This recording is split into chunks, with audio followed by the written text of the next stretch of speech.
Alright, in this session we're going to talk about the G3 counterclockwise arc. As you can see, I've drawn a 4-inch wide by 4-inch tall part. The corners have a radius inverse from our G2 example. So we're going to still be traveling around the part in a clockwise direction, but when we get to the radius, we'll be doing a counterclockwise radius, even though we'll still be climb cutting while doing the radius. Okay, so the purple line, dashed line, is the center line of the toolpath. I always recommend that if you're handwriting code, that you offset your geometry by half the diameter of your tool, so it is easier to find the intersection points of the endpoints of your toolpath. Okay, so this is what the toolpath is going to look like.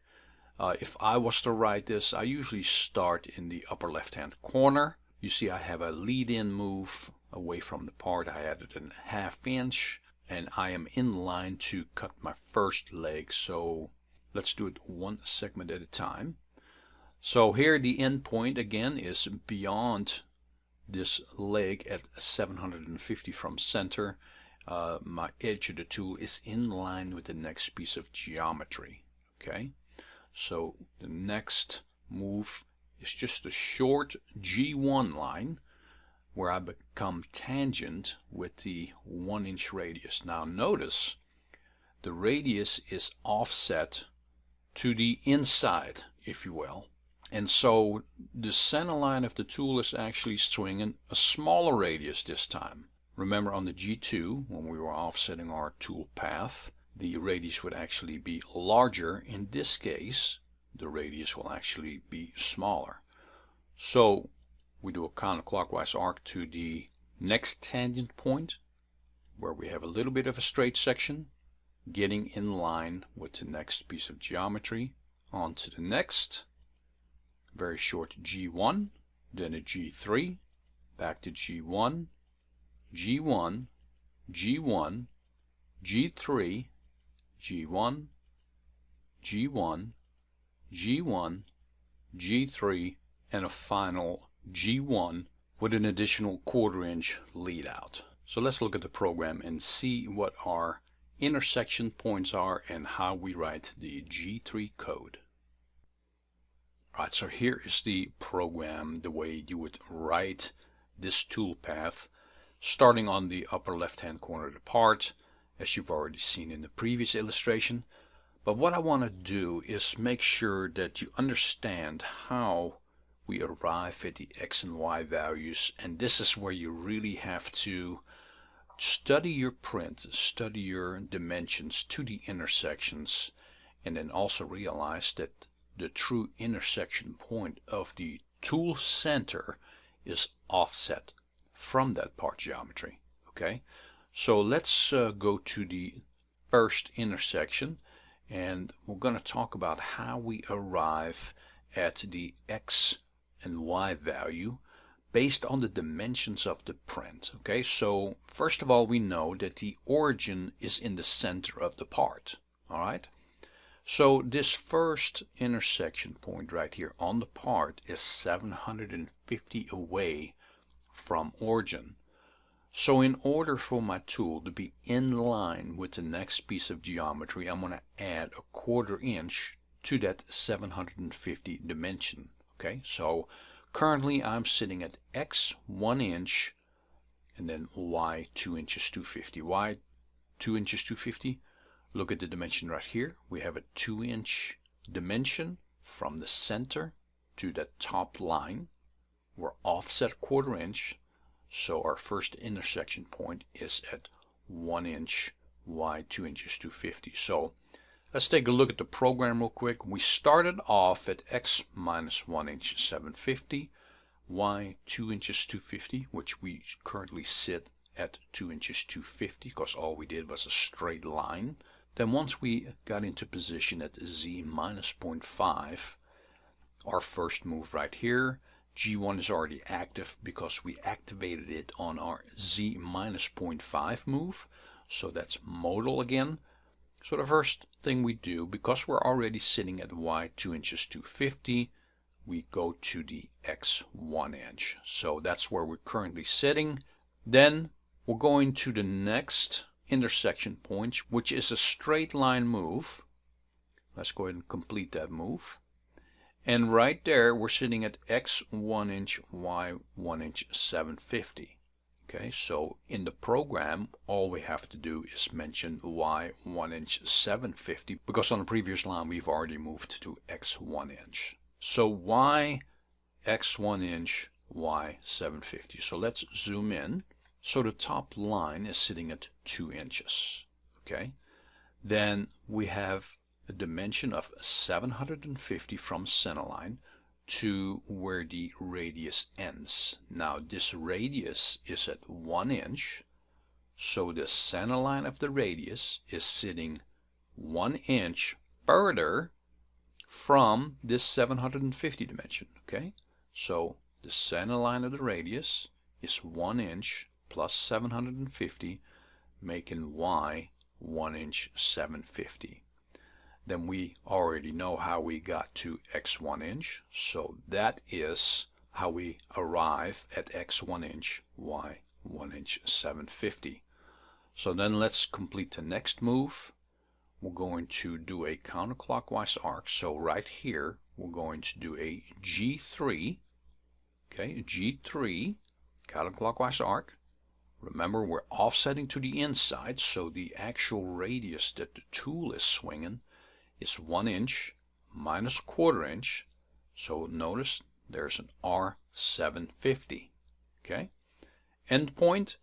Notice again we have this 750 dimension from origin plus the 250. So we arrive at y 1 inch, and the radius ends at 1 inch beyond this 750 dimension. Remember, the distance to the center line of the radius from this 750 dimension is 1 inch.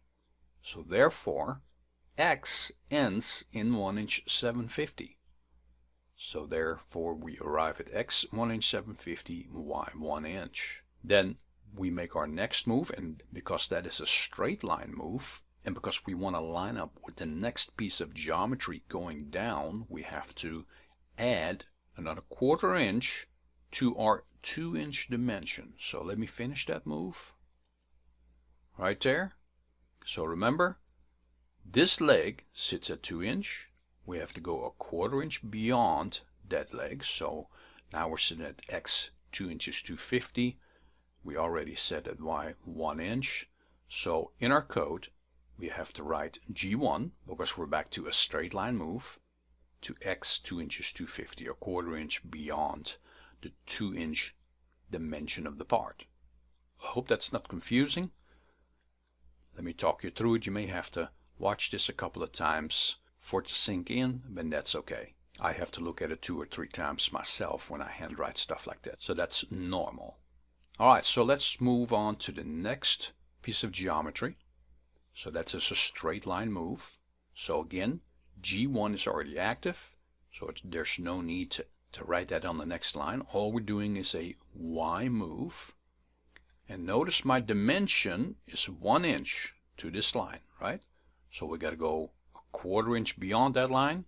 So therefore, we go to Y minus 1 inch 250. Makes sense, right? Alright, so then we got to get to this tangency point. So we're doing another G1 or straight line move until we're tangent with this next radius. So let's go ahead and complete that move. Alright, so where are we sitting at that point? We're sitting at x 1 inch 750, and we already know we're sitting at y minus 1 inch 250. So how did we end up with x 1 inch 750? Well, we know that the dimension to this line right here is 1 inch. The radius is 750. So the center point of the radius, and that's essentially where we are, is the tangency point of the start of that radius, is 750 away from this 1 inch dimension. So therefore, the start of that radius we're sitting at x 1 inch 750, y minus 1 inch 250. Alright, so then we'll do a counterclockwise arc, so that will be a G3. So in our program, we are sitting right here at G3 with an endpoint of x 1 inch 250. Let's complete that move. Notice we're sitting up against the line that is 1 inch away from origin. Yeah, so 1 inch plus half the diameter, 1 inch 250. Then 1 inch 750. Notice this dimension is 1 inch. Okay, the radius is 750. So the center point after completing the radius, sitting at the tangent of that radius, it has moved 750 thousandths in y to arrive at y minus 1 inch 750. Alright, so then we do another G1 move or straight line move. Let's complete that. And our tool is in line with the next piece of geometry. So the part overall height is 4 inch.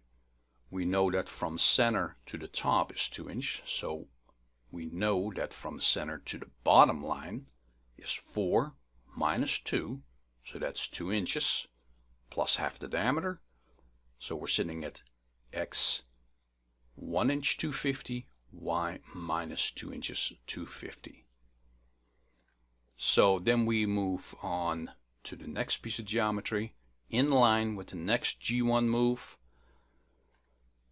Notice this is 1 inch 250 plus a quarter inch, so we're going to sit at minus 1 inch 500. Alright, then we turn the corner right here and we are sitting at x minus 1.5, y minus 1 inch 750. So the 1 inch 750 in y comes from this minus 1 inch 250, that is to this piece of geometry right here at the top of that radius.